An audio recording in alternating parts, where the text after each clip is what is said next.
Hello and welcome to the Finance Quarter, the program which looks at issues around money and business, and in particular the issues which affect you. And an issue which will affect a growing number of Australians in years to come is that in retirement we may run out of money because we're living a lot longer and wanting to do a lot more than our parents and grandparents did.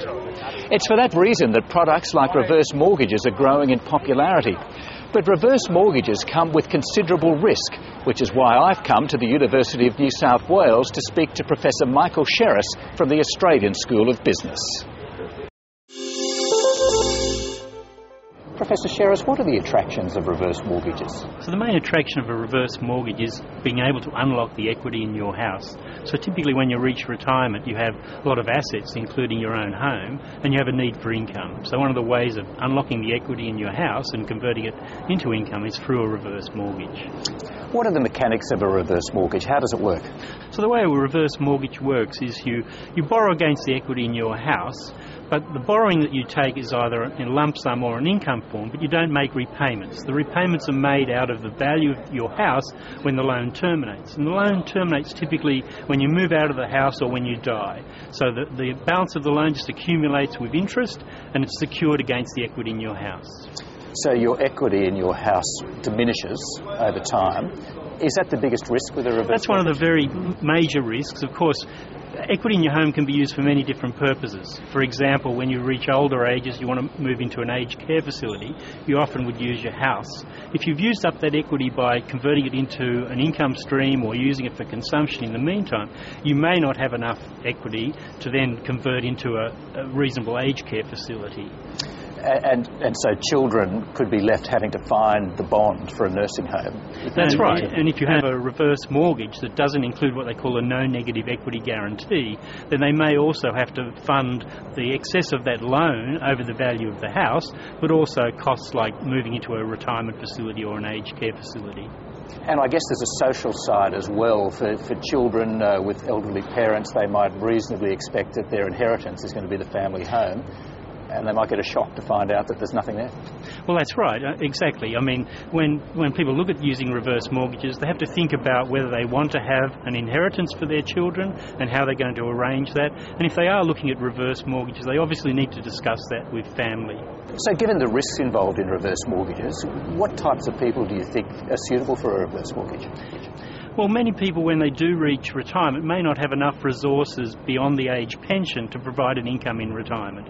So in order to supplement their income, they would take a reverse mortgage where they use the equity in their home to generate an additional income. Who would you say shouldn't use a reverse mortgage? Well, in terms of not using reverse mortgages, if you're in a situation where your house is your only main asset and you're going to look to using it for example, funding aged care, and you don't have other resources, then it's going to be a very risky proposition to use those resources for consumption purposes when you may need them for other purposes later on.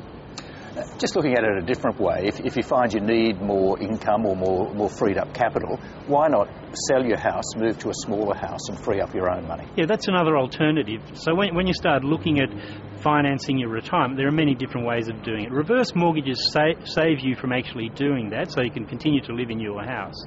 If you do free up equity by selling your house, there are transaction costs of moving, real estate taxes and so on, and agency fees.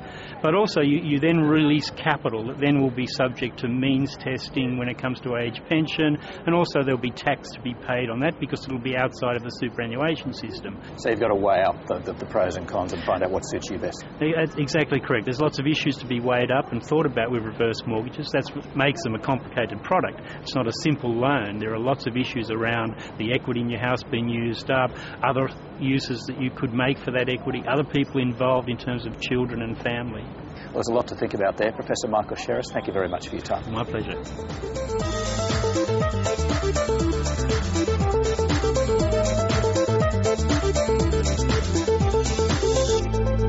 If you follow the business press, you'll regularly see reports suggesting Australia doesn't spend enough on research. Well, that may or may not be true, but for at least one international expert on business, there are bigger things for Australian companies to worry about. Professor Joran Roos believes innovation and not research is one of the keys to long-term profitability. As well as academic roles at a number of prominent universities, Professor Göran Roos is also the head of Finland's equivalent of the CSIRO, and he has some strong views on why many Australian businesses are not as profitable as they could be. Having had the pleasure of travelling to and from Australia for about 15 years on a regular basis, I do think you have a challenge on your overemphasize policy-wise on research and your underemphasize on innovation. Professor Roos argues that successful innovation requires a three-pronged approach around design, technology and the business model. But he says innovation needs to be well-directed. Generally speaking, we make very little money on innovating around new products. Actually on average we just get our money back. It's a bit in the middle. In spite of that, we spend most of our efforts there. Professor Roos says failure to innovate around your core offering can have a huge impact on a business, and he used an example from Finland to make the point. He believes Nokia became complacent, which has allowed the Apple iPhone to steal a large chunk of its profits. As an engineer, the Apple iPhone is a crappy product. But as a designer, it's fantastic. And as a business model, it is superb. Right? So the issue is, it's the combination of the three that makes the difference. Nokia has a brilliant product, has a lousy business model and not a good design. But while Professor Roos was urging Australian businesses to do more innovation at a business level, the head of the United States Council of Competitiveness was lauding Australia's innovation at a product level, quoting a number of examples, such as this one. How many in the room know where the most advanced research facility in the world is in quantum computing? It's here in Australia. Deborah Wint-Smith says Australia is regarded in the United States as a world leader in technology development. Well, also attending that Australian Industry Group conference was the Chief Executive of McDonald's Australia. Katrina Noble gave a frank assessment of the rough patch McDonald's hit around the turn of the century as sales and profits began to slide. According to Ms Noble, the Golden Arches had lost touch with its customers, but because the company was used to being successful, it took a long time for the cold, hard truth to sink in. As you can imagine, we do a lot of research to really understand where our customers are at, and they were saying things like, I grew up and McDonald's didn't. Macca's is for everyone else. And that comment was actually from one of our loyal customers who were coming regularly. So that was a big worry. And the food, the environment, the service is plastic and processed. And we'd been getting feedback like this for probably over 10 years, but we'd kind of been ignoring it, saying, it's really about convenience, and our profits were still looking good, and we still looked on the surface, when you included all the new stores we opened through the 90s, we were still growing. But when we were really honest with ourselves, it wasn't sustainable.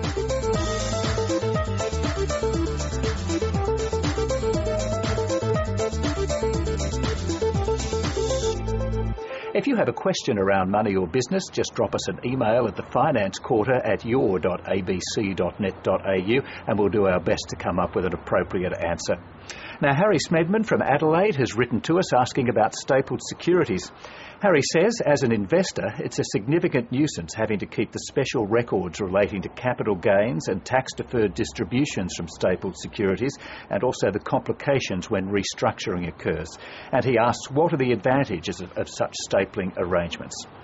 Well, to help me answer Harry's question, I'm joined by Asyut David from financial services company Strategy Steps.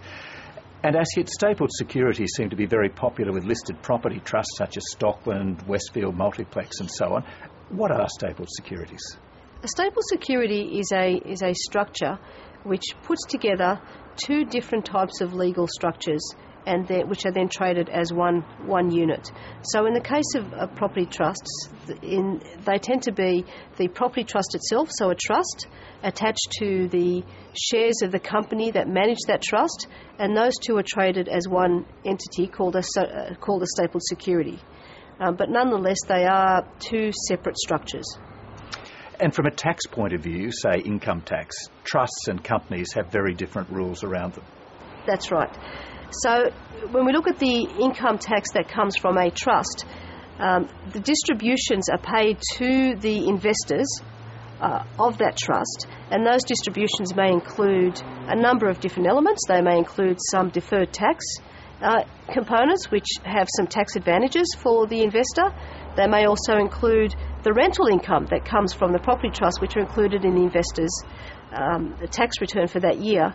And they may also include a capital component. Now, the income that comes from the company, they tend to be dividends which are paid by the company, which may include some franking credits which have tax advantages for the investor. So even though the securities are stapled, they are treated separately. So is that why, say, in Harry Smedman's question today, capital gains and losses have to be treated separately for each part of the stapled security? That's right. They are, from a tax perspective, effectively treated as two separate investments. And so that makes the tax treatment a little bit more complicated, because there are all those different components that need to be considered. But generally, though, the issuer of the stapled security at the end of the financial year will give investors a statement which will help them fill in their tax return and outline exactly what those different tax components are. Now, Harry Smedman sounds like he's held his stapled securities through a merger or something like that, which has led to a big company restructure. What are the issues around that? Okay. When a merger takes place, often it's been a situation where an investor has had a property trust, and then they have now, as a result of the merger, been given stapled securities instead. Often when that tends to happen, there may be a capital gains tax trigger, which may trigger the investor to have to consider paying capital gains tax because of that merger. But often what happens is the tax office provides relief for investors. So rather than having to pay capital gains tax when that merger takes place, they'll pay capital gains tax when they sell their investment themselves, and that may be a year, 5 years, 10 years down the track. Asiat David, thank you very much for those answers. Thank you. And to Harry Smedman in Adelaide, we hope that answers your questions on stapled securities. Now, if you'd like your question about money or business answered, our email address is thefinancequarter@your.abc.net.au. And we'd also welcome any suggestions you might have on topics you'd like us to cover in the program. If you'd like to see any part of the program again, you can find us on the ABC News website. Just go to the business page and click on the Finance Quarter icon. And just before we go, a reminder that the Finance Quarter is general advice only. Before acting on anything you see in the program, you should speak to a qualified expert who knows your financial circumstances. Thank you for watching, and we'll see you next time on the Finance Quarter.